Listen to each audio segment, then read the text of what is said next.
The City Mouse and the Country Mouse. One day, Country Mouse invited her cousin, who lived in the city, to visit her. City Mouse packed a bag and went to visit Country Mouse. City Mouse was surprised to find that Country Mouse had nothing except one sweet potato and a few kernels of corn. "My poor cousin, is this all the food you have?" "This is what I'm used to, dear cousin. I am thankful I can find this food here in the country. I think I could eat better than this. Come to the city, cousin, and I'll show you many fine things to eat." So Country Mouse packed her bags and left for the city with City Mouse. Country Mouse could not believe her eyes. Her cousin's house was as big as a palace. First, City Mouse took Country Mouse to see the kitchen cupboard. On the lowest shelf stood a big paper bag with brown sugar. City Mouse found a hole in the bag and invited her cousin to nibble for herself. This is so yummy. You're so lucky to have this food, cousin. I told you there are many fine things to eat here." Suddenly, the door opened in the bag. It was the cook who came in to get some flour.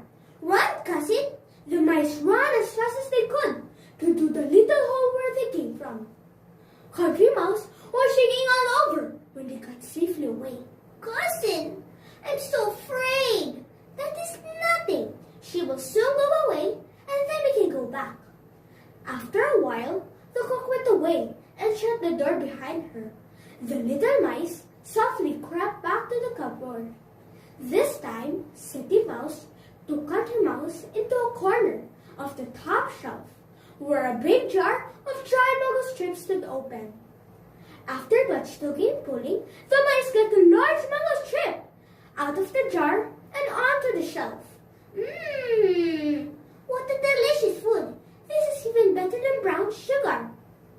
"Eat all you can, cousin. There are plenty more." All at once, there came a scratching at the door and a sharp, loose meow. "Oh no! A cat! Run, cousin! Run!" The mice scampered back to the hole. City Mouse was trembling so hard that she could only whisper. "What was that?" "Shh! That was the old cat. She's the best mouse in town. Once she gets you, you're lost." "This is very terrible. Let's not go back to the cupboard again." "No, I will take you to the bodega instead. There is something very special there." So the two little mice went down the stairs to the bodega.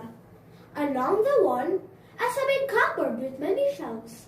There was cheese everywhere. Cheeses in boxes and cheeses out of boxes.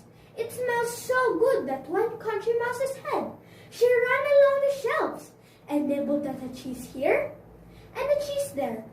Then Country Mouse saw a very delicious smelling piece of cheese and a queer little stand on the corner. "Wow! I sure love to taste the cheese." Country Mouse was about to put her teeth into the cheese when City Mouse saw her. "Stop, stop, cousin! That is a trap!" "What is a trap?" "That thing is a trap. As soon as you touch the cheese with your teeth, something comes down in your head hard and you're dead." Country Mouse looked at the cheese. She looked at the trap. Then she looked at City Mouse. "Excuse me, cousin. I think I will go home. I'd rather have sweet potato and corn kernels to eat in peace than have sugar, candies, and cheese, but frightened all the time." And so, Country Mouse went back to her home, and there she stayed all her life.